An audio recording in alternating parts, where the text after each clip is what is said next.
This is Rick Lawn, author of Jazz Scores and Analysis, Volume 1. And I'd like to take a few moments of your time to give you an overview of the book and how each score is more or less presented. We'll begin by looking at the table of contents, and we'll move from there. Most of the scores follow the same general approach to analysis, looking at harmonic, melodic styles, voicings, and so forth. I'm going to make this a little bit bigger too, so it's easier for you to see. And I think for this particular visit, we'll look at Vince Mendoza's Homecoming. And again, we'll blow this up a little bit more.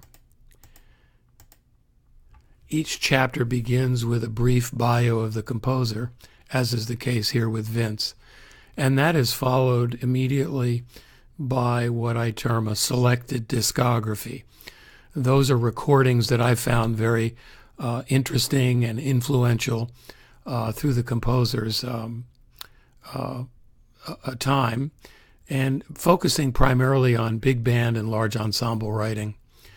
And then I usually contribute a paragraph or so that's more specifically about this score and how throughout this score we're going to see some of the signature techniques that are so closely associated with the composer. That section is followed by an overview of the lead sheet, which is a reduction of the primary melodic and harmonic material, the initial statement of the theme, if you will. And we analyze that by providing a notated lead sheet as well as annotations of devices or techniques of particular note. And I think we'll use the soundtrack here as we flip through this lead sheet.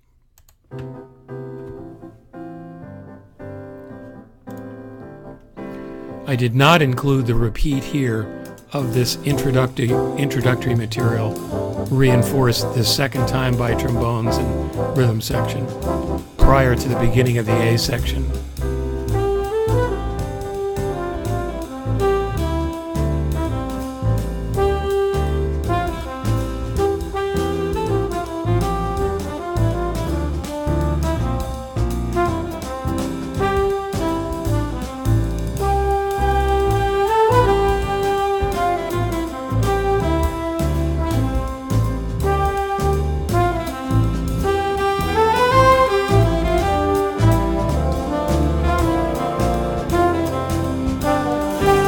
Coming up to what I call the B section, very contrasting as compared to the A section. In many cases, the chord symbols are not necessarily those that were assigned by the composer.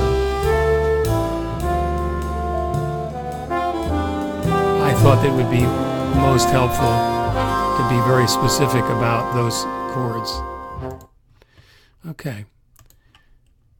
That section or that lead sheet is then looked at through various lenses. I look at the harmonic development and the style with examples, of course. And much of Vince's harmony, and that's what this is sort of indicating, is derived through voice leading. Voice leading is extremely important to his style. And we also looked at the overall form, which is unusual on this particular piece because the B section never appears in its entirety again, only elements of it. Then we begin to look at the larger arrangement, the entire piece, which is first presented as an outline with specific timings and bar numbers at the top, as well as an indication of how long that section is and how the material is presented, what the orchestration, what's going on, in other words, at that point. And then this section is followed by a graphic outline looking just sonically at the piece, because I'm very interested in how the composer paces the music. How does he achieve climaxes and so forth? And where are those climaxes? What percentage of time through the score. This is all important to consider as you're developing a score. In this case, I've offered a number of general observations before I get into more detail, particularly because I think this score is in some ways very representative of some of the techniques that have been important to defining Vince's style over time. Initially, we begin to look at the orchestration and chord voicings. And there are lots of examples throughout the book pertaining to each of the 6 composers' scores. And again, the examples are carefully labeled and annotated. For example, here is one particular chord expressed by the entire band that is classic Mendoza. He likes to use either major chords or dominant chords where both the third and the diatonic fourth, the natural fourth, not Lydian, are represented. This is evident in a lot of Vince Mendoza scores. I also look at various ways that he breaks away from traditions. For example, here, where the grind, the dissonance, the close interval, the half step, the whole step, can be found at the top of a voicing rather than in the middle, which is more typically what we've all been taught in Arranging 101. Many examples, again, looking at rhythmic components, voicing techniques, and so forth, including breaking that apart even further, where there's something interesting to be said about the brass voicings or the woodwind voicings. We look at that separately. As Ray Wright was interested in bass doubling, so am I. How many instruments are used to reinforce those bass tones? Or are they reinforced at all? I'm also interested in solo background writing because this also is very personal and very much a part of the style of a composer. What do they do to reinforce, accompany, surround, embrace the soloist? In this particular chapter and in this piece, there's a very interesting section that we've termed fugato because it is exactly that. It's reminiscent of something you might find as a contrapuntal section in a classical piece.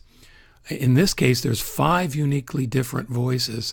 I've spelled out here how they're orchestrated, and then again I've done an abbreviated score showing how this fugato unfolds.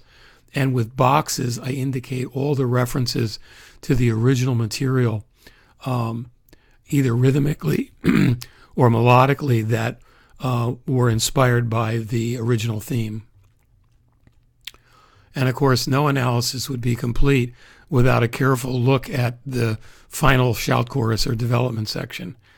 And here in the interview, which follows, I asked Vince how he went about developing this section. What came first, the saxophone unison, new material, or the thick brass harmonized punches that serve as accompaniment? And as I expected, it was the melodic material that came first, and then the brass. So again, this makes it much easier to see exactly what he's doing with, again, annotations. And of course, that's followed by the interview I did with Vince Mendoza. And I appreciate the candor at which not only Vince, but all the other composers in this study shared their craft, how they work, and again, how they worked specifically in the creation of this score that we've analyzed. And the chapters would not be complete, of course, if it weren't for the full score that appears at the very end. It's a transposed score in every case, except for, I believe, one.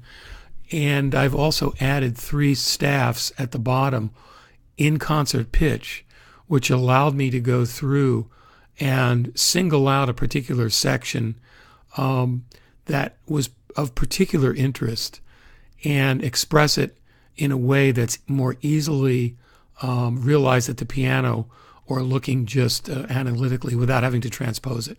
And as you can see, some of that material is written at the bottom here, as you can see. And each section where there's something really interesting happening, there's also an annotation to help you see what's going on at that point. So I hope you get an opportunity to use jazz scores and analysis to further your own writing or your teaching. I had a terrific time working with these composers who devoted so much of their time and efforts to making sure I got it right, and I really appreciate that. It's available in ebook format from Chuck Sher Publications, or the spiral-bound book, which makes it really easy to page turn at the piano rack. All right, thanks again. This is Rick Lawn, author of Jazz Scores and Analysis.